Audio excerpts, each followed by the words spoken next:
하나님의 말씀은 창세기 12장 1절부터 4절까지 말씀입니다. 제가 봉독하겠습니다. 여호와께서 아브라함에게 이르시되 너는 너의 고향과 친척과 아버지의 집을 떠나 내가 내게 보여줄 땅으로 가라. 내가 너로 큰 민족을 이루고 내게 복을 주어 내 이름을 창대하게 하리니 너는 복이 될지라. 너를 축복하는 자에게는 내가 복을 내리고 너를 저주하는 자에게는 내가 저주하리니 땅의 모든 족속이 너로 말미암아 복을 얻을 것이라 하신지라. 이에 아브라함이 여호와의 말씀을 따라갔고 롯도 그와 함께 갔으며 아브라함이 하란을 떠날 때에 75세였더라. 아멘. 할렐루야. 하나님께서 오늘도 저와 여러분에게 필요한 영혼의 양식으로 풍성하게 배부르게 먹여주실 줄 믿습니다. 오늘 본문 2절을 보면 내가 너로 큰 민족을 이루고 내게 복을 주어 내 이름을 창대하게 하리니 너는 복이 될지라. 이렇게 아브라함에게 말씀하셨어요. 근데 이것은 아브라함에게만 말씀하신 게 아니라는 거예요. 모든 하나님의 백성에게 하나님이 원하시는 뜻이라는 거예요. 아브라함이 어떻게 살았느냐가 아니라 하나님은 어떤 사람을 불러서 사용하셨느냐라는 거예요. 아브라함이 처음부터 부자였습니까? 아니요. 우상숭배하는 그러한 마을에서 살았어요. 그런 집안에서 태어난 사람이에요. 그런데 하나님께서 그 아브라함을 택하셔서 부르셨어요. 그리고 오늘 이 말씀을 하신 거예요. 그런데 2절의 말씀뿐만 아니라 이후에 보면 내가 너를 축복하는 자에게는 내가 복을 내리고 너를 저주하는 자에게는 내가 저주하리니 땅의 모든 족속이 너로 말미암아 복을 얻을 것이라 하신지라. 여기에 이 축복과 저주의 기준이 누가 되냐면 아브라함이 기준이 되는 거예요. 아브라함이 무엇을 잘했다 잘못했다의 부분이 아닙니다. 놀라운 것은요, 하나님의 자녀에게 사람들이 뭐 어쩌고 해도 하나님의 자녀에게 있어서 삶에 있어서 저주가 있냐 없냐는 거예요. 여러분, 우리는 저주받은 사람입니까? 아니면 어떤 때는 내가 저주받은 자고 어떤 때는 축복받은 자입니까? 아니요. 하나님의 백성들은요, 처음부터 축복받은 자라는 거예요. 그것이 택함 받은 자라는 거예요. 무슨 얘기냐면 하나님의 백성으로 태어나지 않으면 하나님의 말씀을 들을 수도 없고 믿을 수도 없어요. 그런데 그 들을 수도 없고 믿을 수도 없는 상황에 빠져 있는 사람이 저주받은 사람들. 그것을 아무리 들려줘도 그게 믿어지지 않고 들을 수 없어요. 그러나 그것이 들린 사람, 이미 듣고 있고 아는 사람이에요. 하나님의 음성에 응답하는 사람이에요. 그 사람은 이미 복받은 자예요. 태어날 때부터 하나님의 백성이에요. 그런데 우리는 하나님의 백성답게 사냐는 겁니다. 우리의 삶을 볼 때 우리는 저주받은 자 아닌가 할 것 같아요. 그 저주받은 기준이 내가 누구를 죄를 짓고 내가 여전히 죄 속에 있어서가 아니라, 내가 그런 것이 아니라 복을 받으면 돈도 많이 벌고 사업도 잘 되고 성공하고, 근데 그런 상황이 있지 않으면 내가 저주받은 것 같아요. 우리가 예배 전에 욥에 관한 내용을 잠시 보았습니다. 욥의 삶이 건강을 잃고 재산을 잃고 다 잃었어요. 세상이 볼 때는 완전히 저주의 증거예요. 그런데 그게 내가 저주인가 아닌가, 내 삶이 왜 이렇게 힘들지, 피곤하지, 왜 이렇게 어려운 일만 계속 겪게 되지. 그런데 그럴 때 여러분, 우리를 돌아볼 때 내가 저주받은 자인지 축복받은 자인지 구별할 수 있는 기준이 있어요. 그 기준이 뭐냐면 욥이 자기가 나는 하나님 앞에 내가 죄를 하나도 안 진 사람이다 이런 게 아니에요. 내가 이렇게까지 될 정도로 나는 죄를 짓지 않았다는 걸 알아요, 욥이. 그걸 알았기 때문에 욥 안에서 내가 저주받은 자가 아니라는 것을 알 수 있었던 거예요. 여러분, 그건 우리 본인이 안다는 거예요. 여러분, 축복받은 자입니까? 저주받은 자입니까? 다른 사람이 물었을 때 여러분 안에 내가 그래요, 내가 온전히 깨끗하게는 못 살지만 내가 그래도 그렇게 나쁘게 살질 않았습니다. 만약에 그런 상황에서 여러분이 어려운 일을 겪고 건강을 잃으면 여러분 하나님 앞에 담대하시라는 말씀입니다. 우리가 선해서 담대한 게 아니에요. 우리의 의로움은, 천국 갈 수 있는 의로움은 예수 그리스도의 보혈의 공로로 깨끗하게 된 거고, 우리의 의로움 때문에 천국 가는 것도 아니에요. 은혜예요, 은혜. 우리가 좀 돈 좀 많이 갖고 살고 건강하게 사는 거, 이게 뭘 잘해서 그렇게 사는 게 아니에요. 똑같은 얘기입니다. 그럼 우리가 지금 어렵고 힘든 일을 겪어요. 뭘 그렇게 큰 죄를, 저 사람은 무슨 큰 죄를 져서, 그게 아니에요. 우리는 저주받은 백성이 아니라는 거예요. 하나님이 그 위치에, 그 자리에 필요하니까 지금 두셨을 때, 근데 이걸 모를 때는 계속 헷갈려요. 내가 저주받은 사람인지, 나는 어떤 존재인지. 근데 예수님이 분명히 하는 거예요. 너는 내 아들이라. 너는 내가 널 불렀다. 내가 너에게 복을 주겠다. 내 이름을 높이겠다. 너로 큰 민족을 이루겠다 하는 거는 내 대에서 끝나지 않는다는 거예요. 이 복이. 하나님이 이 믿음의 복을 나를 통해서 계속 이어지게 하시겠다는 말씀입니다. 그리고 모든 기준이 뭐예요? 너예요. 네가 기준이 되게 될 것이다. 너를 저주하면 내가 가만히 안 둘 거다. 너를 해치려고 하면 내가 보호하겠다. 하나님은 이런 말씀을 하는 거예요. 우리가 예수 믿는 사람들이, 하나님의 자녀들끼리는 서로 좀 안 맞는 건 있어도 안 보면 안 돼요. 안 보면 안 돼요. 우리가 자녀들한테 그래요. 우리 애들한테, 야, 너희들과 나는 아빠가 아무리 못된 아빠도 아빠야. 니네가 끊고 싶다고 끊어지는 거고 안 보고 싶다고 안 보는 게 아니라 그래도 보게 될 거야. 좀 불편하고 아빠가 마음에 안 들어도, 너희들끼리도 형제끼리도 불편하더라도 너희는 피가 섞여서 그냥 봐야 될 거야. 마음에 안 들어도.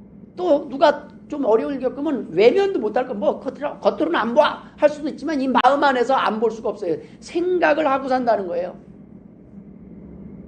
아유, 나는 돈 없어도 살아요. 이런 말을 하는 사람은 돈하고 연관이 있는 사람인 거예요. 진짜 돈 없이 살 수 있는 사람은 돈 얘기 자체를 안 한대요. 그냥 딴 거예요. 딴 거. 돈 없이도 너무 잘 살고 있어서 돈이 있든 없든 이게 머릿속에 아예 들어오지 않는다는 거예요. 그런 의식을 갖고 있다는 것 자체. 그러니까 우리가 가족이라는 것은 그냥 내가 마음에 들든 안 들든 우리는 죽을 때까지 함께 가는 공동체예요. 그런데요, 집안에 진짜 사랑하는 사람은 누굽니까? 배우자예요. 피 한 방울 안 섞였잖아요. 피 한 방울 안 섞인 사람이 내 아내고 내 남편이에요. 이 사람은 내가 외면하고 내가 등 돌리면 남이 돼버려요. 정말로. 그런데 밥을 해줘요, 나한테. 그런데 나를 위해서 일을 해줘요. 이거야말로 진짜 사랑이에요. 그렇지 않으면 옆에 있을 이유가 하나도 없어요. 그게 진짜 사랑이에요. 가족은 할 수 없이 사랑을 한다면 내가 사랑할 이유, 사랑 안 해도 되는데 나를 위해서. 배우자도 그런데 하물며 우리 교인들, 성도님들 피 한 방울 안 섞여 있는데 우리가 서로 무언가를 조금이라도 해줘요. 서로를 위해서 의자 하나라도 옮기고 젓가락 하나라도 놔줘요. 이거는 감사하고 고마운 일이에요. 왜요? 그건 그만큼의 사랑이에요. 뭐 더 큰 사랑을 기대할 수도 있겠죠. 근데 그것 또한 하나님이 주시는 거예요. 우리가 사랑의 마음이 별거 아니에요. 사랑의 마음이 생기면 그 마음대로 우리의 몸이 반응을 합니다. 하나님을 믿게 되는 만큼 우리의 삶이 변화돼요. 욥의 삶 가운데서 당당했던 건, 내게 닥치는 이 고난이 징계요 채찍인가? 하나님 나를 저주한 상황인가? 나는 저주받은 몸인가? 아니면 나는 하나님의 지금 복을 받고 있느냐는 거예요. 그래서 예수 믿는 사람은 우리가 아까 예배 전에 드렸던 찬송, 나의 갈 길 나가도록 예수 인도하시니 만사형통하리라, 이런 고백이 있어요. 여러분, 예수 믿는데 정말 만사형통한다고 지금 믿으십니까? 지금 삶이 다 만사형통으로 되고 있다고 믿으십니까? 그걸 믿으시길 주의 이름으로 축원드립니다. 무슨 얘기냐면, 내가 예수 믿고 있는데 욥처럼 세상 사람들이 보기에는 뭐야 이거 교회 다니는데 어떻게, 야 우리 집도 그런 일은 안 겪어. 우리 집도 그렇게 힘든 일은 없어. 야 나는 암도 안 걸려. 근데 우리는 겪어요. 근데 여러분, 형통임을 믿으라는 거예요. 하나님이 그런 모든 세상의 기준으로 우리가 그걸 판단하는 게 아니라 하나님이 더 귀하고 좋은 길로 인도하시기 위해서, 그래서 우리에게 있어서 때로는 징계의 채찍을 쓰실 때가 있지만 그 채찍 또한 우리는 사랑이에요. 하나님이 막으실 때가 있지만 그 막는 것 또한 사랑이라는 거예요. 하나님이 일시적으로 막는 거예요. 또 어쩔 때는 하나님이 바로 때려서, 그냥 잘못할 때마다 때려서 우리를 돌이키게 할 수도 있지만 하나님은 한없이 또 기다려요. 너 지금 많이 힘들지? 왜요? 하나님은요, 자발적으로 우리가 깨닫기를 원하십니다. 우리가 찬송을 부르는 자가 있고 찬송을 듣는 자가 있어요. 하나님 앞에 믿음이 생기면 어느 날 그 가사의 고백이 내가 고백하지 않을 수 없어요. 나의 갈 길 나가도록 예수 인도하시니 내가 만사형통할 줄 믿습니다. 고백하고 싶어요. 근데 어느 날은 그것을 그냥 듣는 자예요. 아직 내 이야기가 아니에요. 내 삶의 고백이 아니에요. 그런데 누군가의 고백이 돼요. 야, 어떻게 이런 가사를 써놨을까? 딱 내 마음이네. 딱 내 마음을 곡조를 붙여서 탁 하면 찬송이에요. 근데 하나님 앞에 드리는 찬송은 이러한 우리가 믿음의 고백이 있지만 세상 유행가도요, 다 찬송이에요. 나와 공감을 하는 거예요. 그 안에는 가치관이 들어있고 사상이 들어있어요. 세상에 사람 나 미련 없네. 그러면 미련 없다고 믿고 사는 거예요. 그 결론들, 세상이 지금 제시하는 그런 결론들에 우리가 영향을 받고 살아갑니다. 그런데 우리는 이제 거기서 나와서 하나님이 주신 말씀을 기준으로 살아갈 때가 됐다는 말씀입니다. 그래서 하나님이 저와 여러분을 오늘 부르시는 거예요. 아브라함을 부르는 것이 아니라 지금 이 땅에서 저와 여러분을 부르셨다는 말씀입니다. 예수 믿고 주일에 쉬지도 못하고 나와서 이렇게 예배하며 말씀에 순종하고 사는 삶이 세상 사람들이 보기에는 참으로 어리석어 보일 수 있습니다. 복음만을 전하다가 이른 나이에 순교했던 제자들의 삶처럼 허망해 보이는 삶이 없습니다. 실패자처럼 보이지 않겠습니까? 우리의 모델이 누구에 쫙 올라가니까 제자들이에요. 근데 제자들이 뭐예요? 제일 어려운 시대에 예수님을 3년간 다 쫓더니 결국에는요, 다 고문당하고 핍박당하고 그런 가운데 전도하다가 다 죽었더라. 그것도 그냥 죽은 것도 아니고 베드로는 거꾸로 십자가에 못 박혀 죽고, 그것만이 아닙니다. 그 이후에 예수 믿는 사람들, 초대교회 성도들은요, 엄청나게 많은 사람들이 핍박을 당하면서 죽었어요.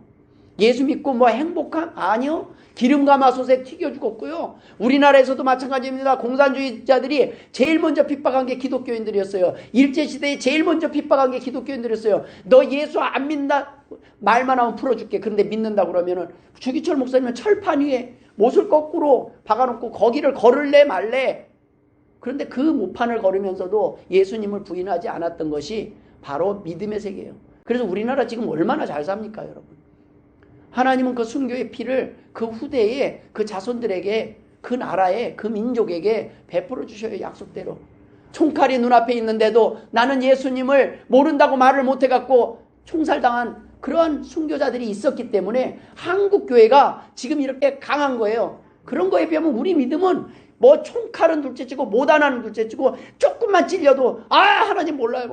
나 조금만 불편해도 나 힘들어서 못 가. 더워서 못 가. 추워서 못 가. 오늘은 이래서 못 가. 저래서 못 가.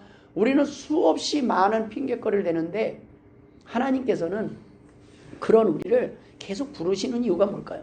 때리지 않고 부르시는 이유가 뭘까요? 여러분, 하나님은 우리가 억지로 앉아있을 때는 앉아있어도 행복하지 않는 걸 알아요. 하나님 앞에 우리가 하나님의 부르심에, 그래서 오늘 부르신 거예요. 누구야? 아브라함아, 아브라함아.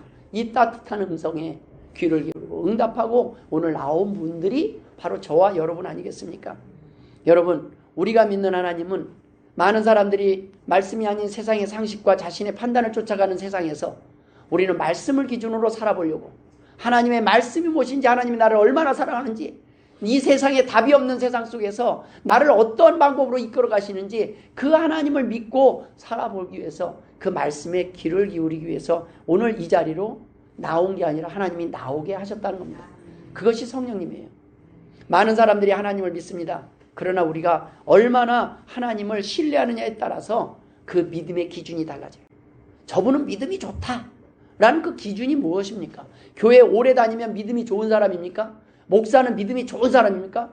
여러분은 목사보다 믿음이 적어서 거기 앉아 있는 겁니까? 아니에요. 목사는 말씀에 대해서 많이 할 수는 있어도 여러분보다 믿음이 적을 수 있어요. 여러분, 믿음에 있어서만큼은 하나님께서는 모두에게 동일한 포지션이 다를 뿐이지, 믿음은요, 어쩌면 목사는 목사기 때문에 귀찮아도 비가 와도 나와요. 여러분은 안 와도 되는데 나와요. 누가 더 사랑하는 건지. 그쵸? 누가 뭐 강제로 코 깨우는, 나는 집사도 아닌데 나왔어요. 그쵸? 그거면 더 대단한 믿음 아니겠습니까? 우리는 그래도 좀 어른이라서 여기 와서 예배 시간에 앉아있는데, 어린 서희가 지금 예배 시간에 참고 앉아있는 거, 이건 우리보다 훨씬 더 하나님을 사랑하는 거예요. 어떻게 보면 하나님은 볼 때 뭐냐면 그 연약함이 도리어 강함으로 보신다는 거예요. 없는 가운데 하나님 앞에 드는 가난한 과부의 두 렙돈을 전 재산으로 받으시는 그 하나님은 믿음을 보시는 거예요. 중심을 모시는 겁니다. 우리가 하나님을 믿는다는 것은 얼마만큼 하나님을 신뢰하느냐에 따라서 우리의 삶의 표현이 달라진다는 겁니다. 여러분, 똑같이 힘들어요. 그러면 제일 힘들어하는 사람은 노인이고 어린아이예요. 그렇죠? 노인이고 어린들을 지금 삭신이 비가 오면 미리 일기예보하고 삭신이 쑤신데도 우리는 아픈데도 나와 있어요. 그렇죠? 근데 조금 건강한 사람들은 아직 이 자리에 없어요. 살만해서. 아직 고난이 없는 사람들은 아직 너무 일이 많아요. 바빠요. 그러나 우리는 그런 가운데서도 하나님 앞에 나오는 거예요. 도리어 더 좋니 오늘 그분 국회의원 만나기로 안 됐었어요. 근데 일이 나오는 거예요. 국회의원보다 하나님이 낫죠. 좀 세죠. 전 센 분 보러 왔습니다. 일단 여기 뵙고 갈게요. 그럼 국회의원이 왜 이렇게 오늘 오후로 잡으셨습니까? 오전에 만나면 좋았을 텐데. 점심 식사에 만났으면 좋겠는데. 좀 귀한 분이서 하나님 만나고 왔습니다. 그 하나님이 누군지 궁금해야 할 정도로 우리 하나님은 우리 안에서. 그렇게 하나님을 높일 때 하나님은 영광 받으시고 우리의 이름을 어떻게 한다고 그랬어요? 오늘 본문에 내 이름을 창대하게 하리니. 여러분, 하나님의 이름을 무시하고 하나님의 이름을 영광을 안 돌리는 사람의 이름은 창대케 되지 않나요? 기껏해야 자기 이름 알기에 바빠요. 오늘 본문을 통해서 우리가 나눌 은혜가 무엇입니까? 이 아브라함은 절대적 믿음을 가진 사람이었습니다. 하나님을 절대적으로 신뢰한 사람이에요. 100% 신뢰한 거예요. 교회에 나온다고 이렇게 100% 신뢰하지 않습니다. 물론 또 이 100%라는 게 또 어떻게 딱 100%겠어요. 아브라함도 중간에요. 자기 와이프를 얘는 누이라고 죽을까봐 아브라함이 다 거짓말을 해요. 인간이니까 죽을까봐. 하나님을 믿는데도 불구하고 타 지역에 갔을 때 거기에 왕 앞에서 죽을까봐 거짓말을 하는 거예요. 그걸 똑같이 또 아들 아니랄까봐 이삭도 똑같이 또 자기 말을 하고 그래서 이거 누이라고. 근데 거기서 건진 거는요 하나님이에요. 하나님이 꿈에 나타나갖고 야 너 건드리지 마. 누이라니까 그러면 내 아내를 삼겠다고 데리고 가요 궁으로. 거기서 말도 못하고 남자가 아이고 이거 내 마누라 얼마나 예뻤으면 또 왕이 탐낼 정도로 되게 예쁜 거죠. 그런데 데리고 갔네. 이거 큰일 났네 오늘. 아이고 내 마누라 생으로 뺏기게 생겼네. 근데 하나님이 꿈에 나타나서 너 얘 건드리면 네 아주 그냥 너희 족속 나라 다 끝날 줄 알아. 그래 꿈에서 깨자마자 내 큰일 날 뻔했어. 너 때문에 죽을 뻔했다고 다시 돌려주면서 도리어 하나님의 보호하심은요 우리의 연약함까지도 가리우시는 분이에요. 그런 걸 가지고 또 때리고 하나님은 어떻게든 용서하시려고 하고 어떻게든 기회를 주려고 합니다. 그러나 좀 우리들 기준으로 볼 때 참 아브라함의 믿음은 대단했다는 거예요. 교회 나와서 보면 어떤 사람은 30% 어떤 사람은 50% 각각 믿음의 크기가 다릅니다. 근데 이 믿음의 크기는요 교회에 나와서 오래 다닌 연수에 해당하지 않고요 성경 말씀을 많이 아는 거에 있지 않아요. 예수를 믿으면 우리는 다 천국에 가요. 믿음이 크면 천국에 가고 믿음이 적으면 지옥에 가는 게 아니에요. 예수님이 나를 구원하셨다는 그 믿음이 있으면 다 천국 갑니다. 그런데 딱 여기까지인 사람이 있어요. 믿음이 딱 천국 갈 만큼 커트라인 성도 여기서 그냥 요 위아래에 여기 있어요. 하지만 하나님은 믿음의 분량에 따라서 이 땅에서 삶의 질 행복의 질 뿐만 아니라 내세에서까지 그것이 결정될 수 있는 것이 이 땅에서 우리의 믿음에 따라서 달라질 수 있다고 말씀하고 계시는 겁니다. 단지 이 땅에서 편안한 삶을 말하는 게 아니에요. 단지 이 땅에서 세상 사람들이 말하는 행복한 삶을 말하는 것이 아닙니다. 만약에 그런 것을 따진다면 재벌들, 금수저들, 재벌 2세는 태어날 때부터 그 재산과 상품이게 우리가 평생 벌어도 못 벌 그런 돈을 가지고 살아요. 매일 그들이 놀고 먹을 것 같지만 아주 바쁘게 살아가요. 노느라고 바빠요. 지치도록 노느라고 바빠서 그걸로 안 되니까 나중에는 마약을 해요. 세상의 모든 걸 다 가지고 시작해보니까 이제는 세상에 의미가 없는 거예요. 예전에는 말이 그렇지. 다 신혼살림 없는 거에서 하나하나 살림 채워가면서 사는 것도 나름대로 행복할 거야. 선택하라고 그걸 선택하겠어요? 할 수 없으니까 그렇게 하나하나 냉장고 늘고 세탁기 하나 늘고 예전에는 그걸 감사하고 살았지. 근데 처음부터 그게 다 있으면 우리는 얼마나 감사하면서 또 살겠냐는 말입니다. 우리가 원하는 것, 우리의 목적, 이 땅의 목적을 다 어느 정도 채워준다면 우리는 자살하지 않을 것 같잖아요. 근데 재벌들이 후손들이 자살을 해요. 우울증에 빠져요. 충분한 돈을 가지고 있음에도 불구하고 다른 사람들보다 더 바쁘게 일하면서도 만족하지 못하고 행복하지 못할 때가 있습니다. 이 땅에 세 종류의 행복한 사람들이 있습니다. 첫 번째는 내 마음대로 살면서 행복한 거예요. 자기 원하는 걸 하면서 행복해요. 자기 원하는 걸 행복하대요. 내 원하는 거 다 해요. 이 땅에 사는 동안만 행복한 사람이에요. 그 사람 막지 못해. 죽으면서도 자살하면서도 행복하다는 거예요. 근데 또 한 사람은 다른 사람들도 행복하게 하면서 행복하게 사는 사람입니다. 이 땅에 사는 동안만 존경받는 사람이에요. 그럴 때는 그걸 안 믿는 사람들도 그거 해요. 네, 다른 사람들 행복하게 하고 이 땅에서 행복을 누리는 유한한 행복입니다. 그러나 세 번째는 자신과 타인을 영생의 길로 인도하면서 행복한 사람들이에요.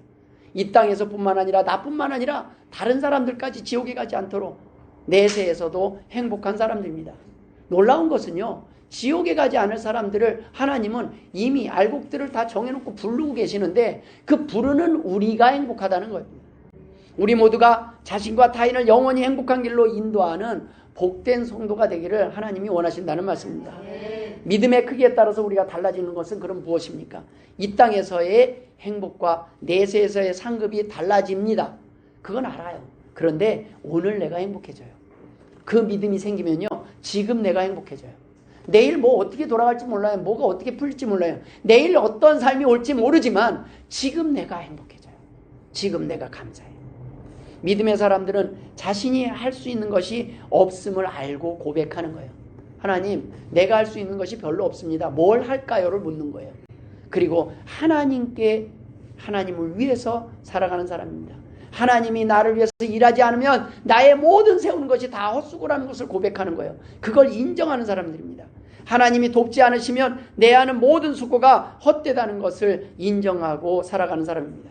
내 힘으로 어떤 것도 세우거나 지킬 수 없음을 고백하는 겁니다. 시편 127편 1절에 여호와께서 집을 세우지 아니하시면 세우는 자의 수고가 헛되며 여호와께서 성을 지키지 아니하시면 파수꾼의 깨어있음이 헛되도다. 우리 하는 일이 다 헛되다는 거예요. 그러니까 믿음이 생기면 어떻게 해요? 이제 내가 세우고 내가 지키지 않으니까 스트레스가 없어요. 그러니까 아무것도 안 하는 게 아니에요. 뭘 하면서 이게 무너질까 뭐 이게 아니라 내가 막 열심히 했는데 오늘 이쪽에 이쪽 오른쪽에 터질 수 있고 멀쩡하던 사고 칠 수 있어요. 그런데 그러한 일을 그냥 수습하면서 살아가는 거예요.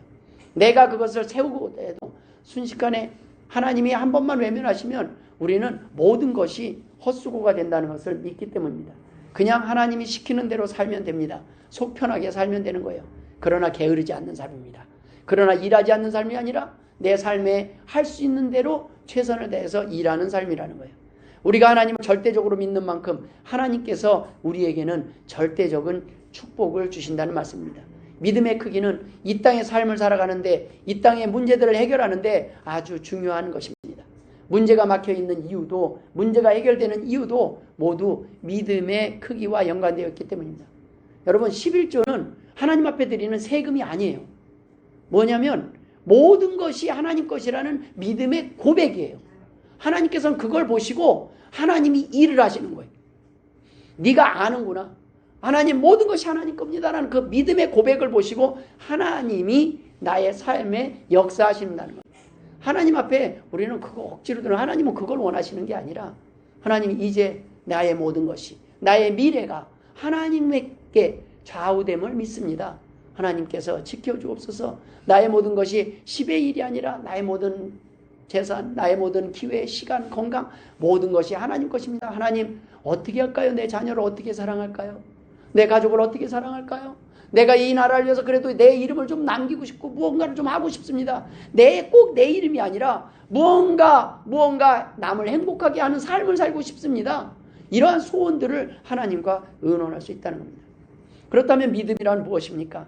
예수님께서는요 너무 쉽게 이 믿음에 대해서 설명하셨어요. 그 얘기 중에 하나가 12회 동안 혈루증에 걸린 여인입니다. 12년 동안 혈루증 걸려 계속 하혈을 한다는 거예요. 오늘로 치면. 그런데 12년 동안 낫지 않았어요. 근데 이 여인이 예수님 앞에 나왔을 때 마태복음 9장에 그 여인에게 하는 말씀은 이겁니다. 따라 안심하라. 내 믿음이 너를 구원하였다 하시니 그 여자가 그 즉시 구원을 받으니라. 여러분 예수님은 믿음이 너를 구원했다는 거예요. 예수님이 고쳤다고 말씀하시지 않는 거예요. 너 지금 병 나을 건데 보니까 네 믿음 진짜네. 넌 나을 줄 믿네. 그건 나았다는 거예요.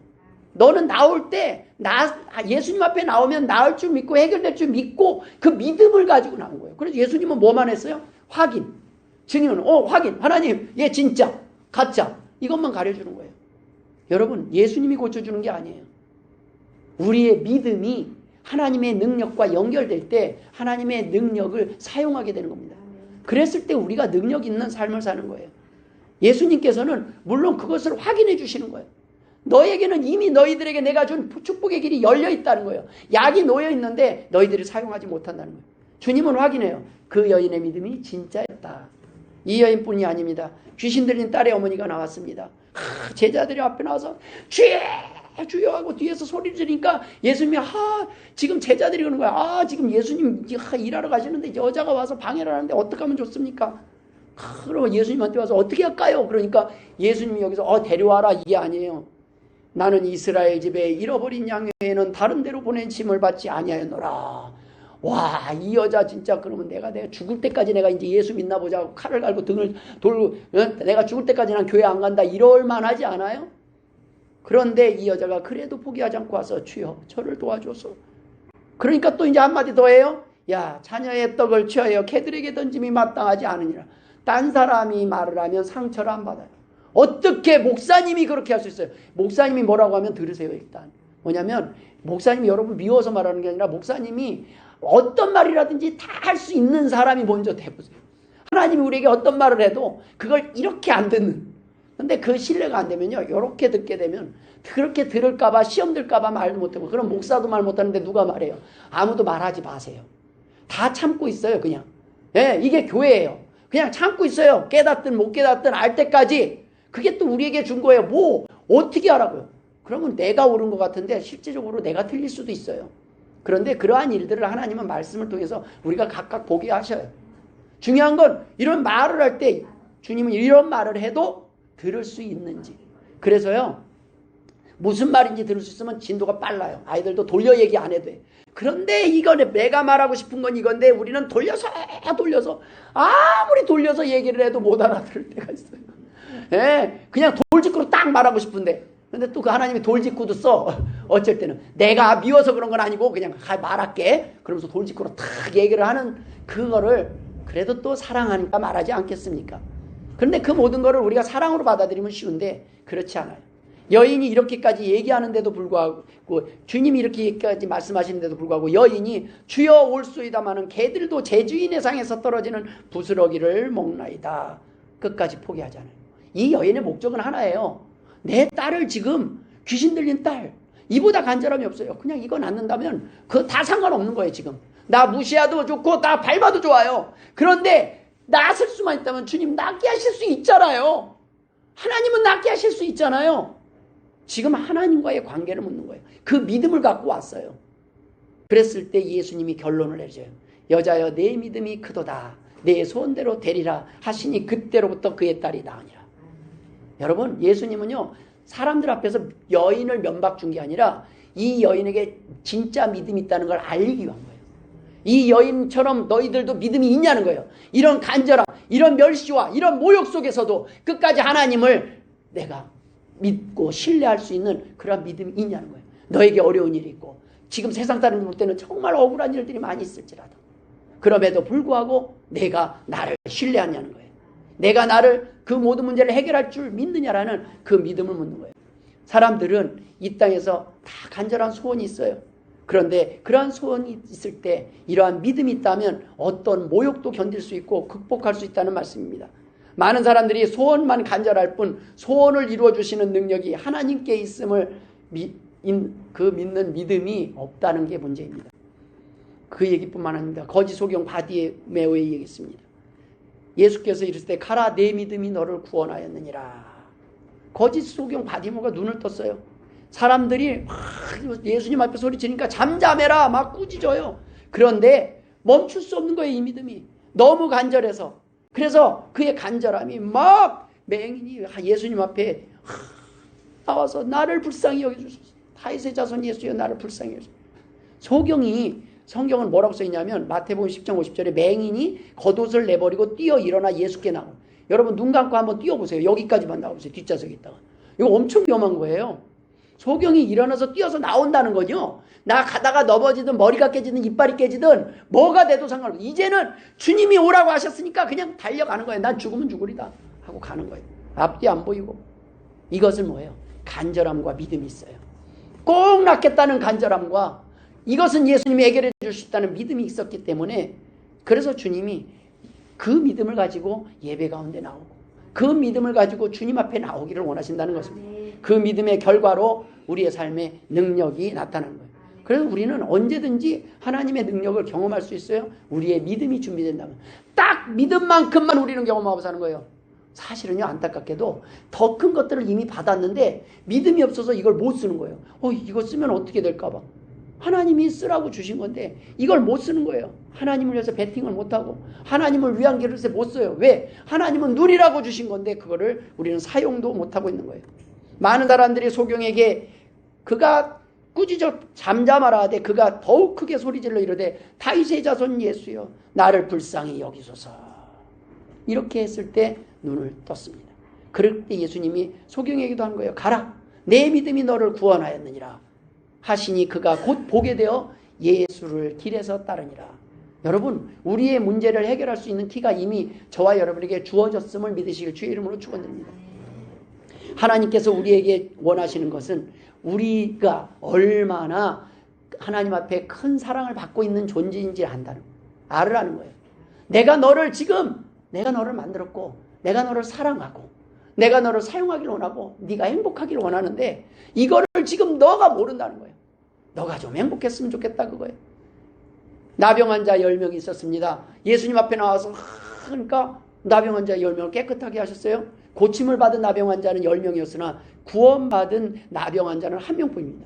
놀라운 건요. 고침을 받고 다 갔습니다. 깨끗하게 해드니까 다 고쳐줬어요. 예수님이. 너 빼고가 아니라 10명을 다 고쳐줬어요. 그런데 돌아와서 예수님께 감사하다고 내가 나섰습니다 하고 온 사람은 1명뿐이었습니다. 그때 누가복음 17장 19절에 뭐라고 이렇게 있는지 아십니까? 그에게 이르시되 일어나 가라 내 믿음이 너를 구원하였느니라. 여러분, 놀라운 것은요, 이미 구원받았잖아요. 이미 나병이 났잖아요. 세상 사람들은 거기까지예요. 하나님 병 낫게 해주세요. 이 문제 해결해 주세요. 해갖고 해결해주면 안 와. 해결해주면 안 와요. 그런데 해결해 준 뒤가 진짜 구원의 문제가 남았다. 하나님이 문제를 해결해 주는 건요, 더 큰 구원의 문제를 해결하기 위해서 이 세상의 것들을 허락하시는 것 뿐입니다. 너무 가난하게도 안 하는 거예요. 우리가 믿음을 갖기에는 너무 여유가 없을까봐. 너무 부여해도 하나님 앞에 안 나오니까 적당하게 우리가 나올 만큼 흔들어요.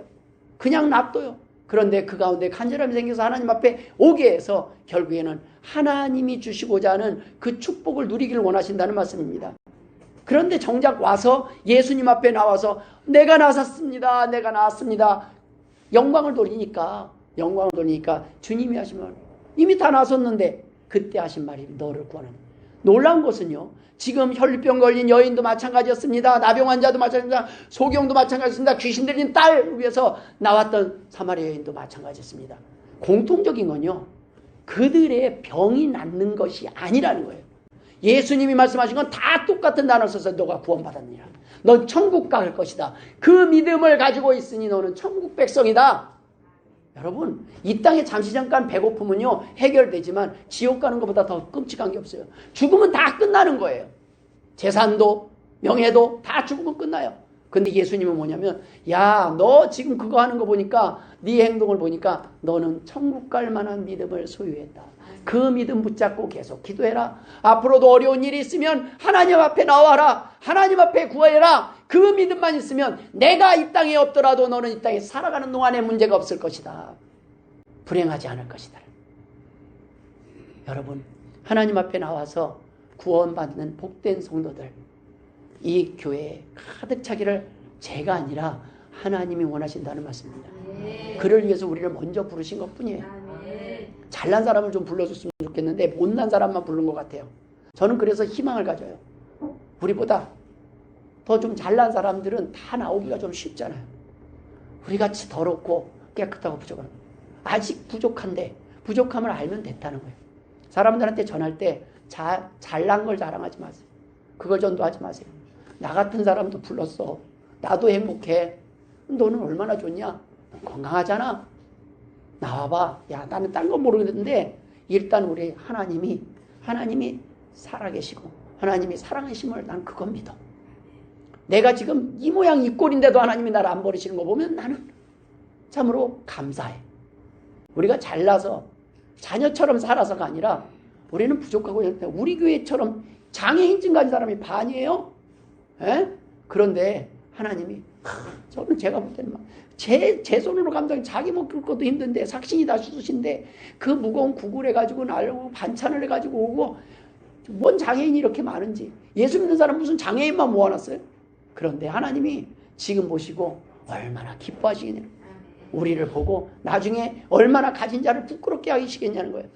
쟤네는 장애인인데도 쟤네는 쟤 저렇게 온전하지 못한데도 쟤네가 하나님 앞에 나왔기 때문에 하나님의 은혜 안에서 내가 천국으로 용서하고 불렀노라. 하나님이 그 많은 기회들을 주시는데 사람들이 다 뭐라고 그러고 안 나오는지 아세요? 나는 아직 더러워서 못 나온대요. 나는 아직 가난해서 못 나온대요. 나는 아파서 못 나온대요. 가난하고 부자 되고 뭐 다 되면 나올 것 같아요? 부자 돼서 또 못 나오고 건강해져서 바빠서 못 나오고. 여러분 어떤 사람들인지 하나님 앞에 나오는 것이 믿음이라는 말씀입니다. 그 하나님 앞에 나오면요 오늘 나오자마자 많은 사람을 부끄럽게 하는 거예요. 제자들을 부끄럽게 하는 거예요.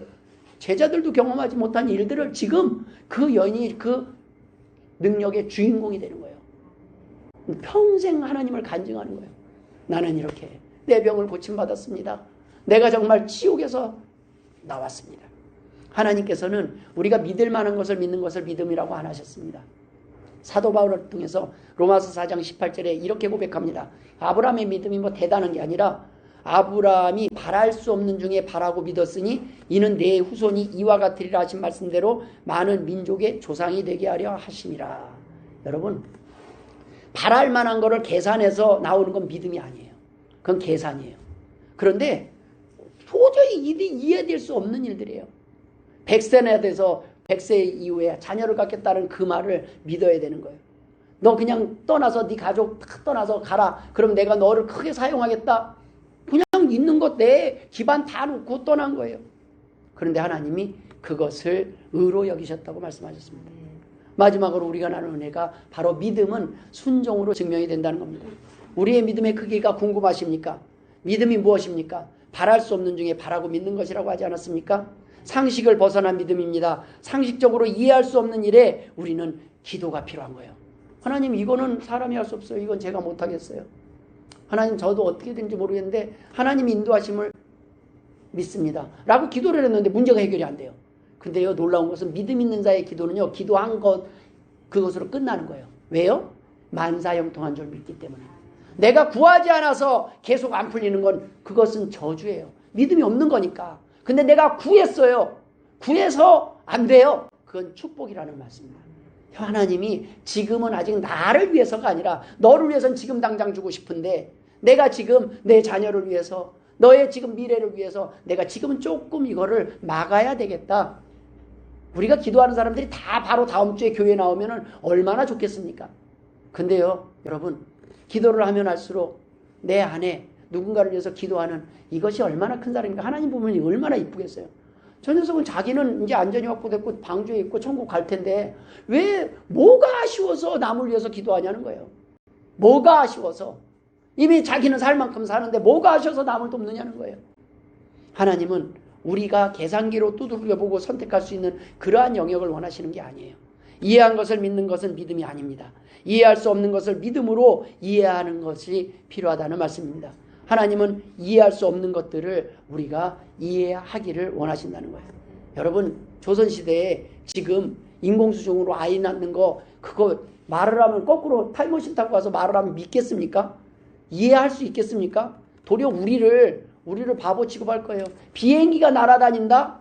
상상할 수 없는 거예요. 그 쇳덩어리가 어떻게 날아다니는지. 여러분 핸드폰 지금 사용하시죠? 근데 원리를 이해하고 지금 하십니까? 솔직히 몰라요. 이게 얼마나 복잡한 그 기술. 근데 그걸 만들게 하신 인간들을 만드신 분이 하나님이십니다. 하나님은요 인간의 능력도 어마어마하게 뛰어나다는 걸 하나님 달나라를 가잖아요. 갔다가 오잖아요. 이제는 여행을 한다잖아요. 이 모든 것들을 만드는 인간, 그 인간이 우연히 원숭이가 진화돼서 생겼다. 이거는요 있을 수 없는. 하나님은 뭐냐면 너희들이 옆에서 보지 않냐. 내 창조물이 얼마나 뛰어난 능력을 가졌고 인간은 죽을 때까지 자기 뇌의 능력에 5%도 사용하지 못하고 죽는다는 거예요.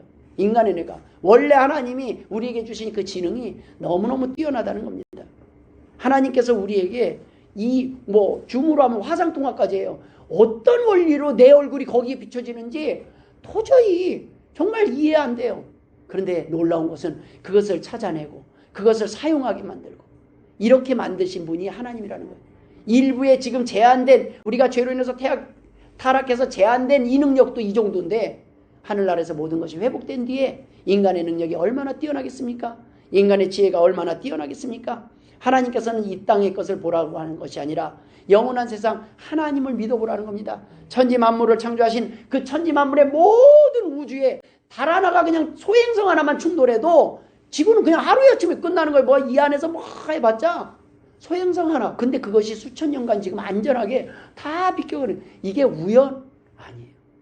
여러분, 아브라함은 떠나라 할 때 떠났고 드리라고 할 때 드렸습니다. 하나님이 말씀하면 그냥 순종을 했어요. 너 독생자 이삭까지도 내게 바쳐라 그러면 이삭도 바치러 가는 거예요. 그런데 바치려는 이삭이나 그렇다고 묶여있는 이삭이나 둘 다 믿음이 보통이 아니에요. 그 아버지의 또 그 아들이에요. 여러분, 하나님께서 나를 형통케 하시는 과정이라고 믿는 거예요. 이 과정이. 근데 우리는 두려워. 그게 어떻게 형통이야? 우리의 선이 딱 거기 있는 거예요. 죽음을 넘어서는 것이 믿음입니다. 우리는 이 땅에서 이 땅에 유한한 삶에 하면 아무리 머릿속으로 해서라도 결국에는 뭐냐면 절망이에요. 결론은. 그러나 여러분, 영생을 믿으시길 주의 이름으로 축원합니다. 영원한 세계가 있다는 거예요. 하나님은 계속 그것을 말씀하고 계시는 겁니다. 이제 너희에게 심판이 있을 텐데, 너희에게 영원한 삶을 주기를 원하는데, 내 자녀들을, 내 백성들을 부를 때 하나님은 순종하기를 원하십니다. 그 하나님 앞에 나올 때 하나님께서는 오늘 여러분이 복의 주인공이 된다는 거예요. 아브라함이 뭘 잘했나 보니까 성경이 아주 간단해요. 가는 곳곳마다 제일 먼저 한 게 있어요. 제단을 쌓았어요. 그냥 예배 드렸어요. 하나님 그럼 뭐 할까요? 그러면 예배 드리면 하나님은 다 받으시고 그 다음에 아브라함의 모든 길들을 형통케 하셨더라. 여러분, 주변 사람들이 두려워서 건드리지를 못하겠어요. 아브라함이 어느 정도 족장으로서 강했냐면 그가 기른 용사들이 있었어요. 그 안에 있는 용사들. 롯이 잡혀갔다는 소식 듣고요. 자기 용사들, 자기 안에 있는 종들을 보내갖고요. 다 쳐서 박살내고 데려오잖아요. 아브라함은 그 안에서 훈련된 사람들이 있었어요. 그만큼 주변에서 건드리지 못하는 그러한 사람이 된 거예요. 하나님은요, 하나님을 의지하는 자를 하나님은 세상이 두렵게 만드신다는 거예요. 사람들이 두렵게 만들어요. 그런데 내가 하나님을 무서워하지 않으면 내가 사람들이 두렵고 삶이 두렵고 무서워서 못 살아요. 하나님은 오늘도 우리에게 각자의 믿음의 크기를 원합니다. 그 믿음은 여러분 분량이에요. 저와 여러분에게 주신 목적이에요. 요 믿음에 있어서는 목사니까 집사니까 성도니까 양보하지 마시길 주의 이름으로 축원드립니다. 오늘도 이 믿음의 주인공 되시길 주의 이름으로 축원드립니다. 기도하겠습니다. 하나님 아버지의 은혜를 감사드립니다. 아브라함의 믿음을 본받아 우리에게도 믿음의 능력을 경험하는 역사가 있기를 원합니다. 사용하여 주옵소서. 우리의 믿음이 적사오니 주여 도와주옵소서. 지금은 적은 믿음이나 우리의 믿음이 자라게 하시고 하나님이 역사하심을 경험케 하여 주옵소서. 감사하며 예수님의 이름으로 기도드리옵나이다. 아멘.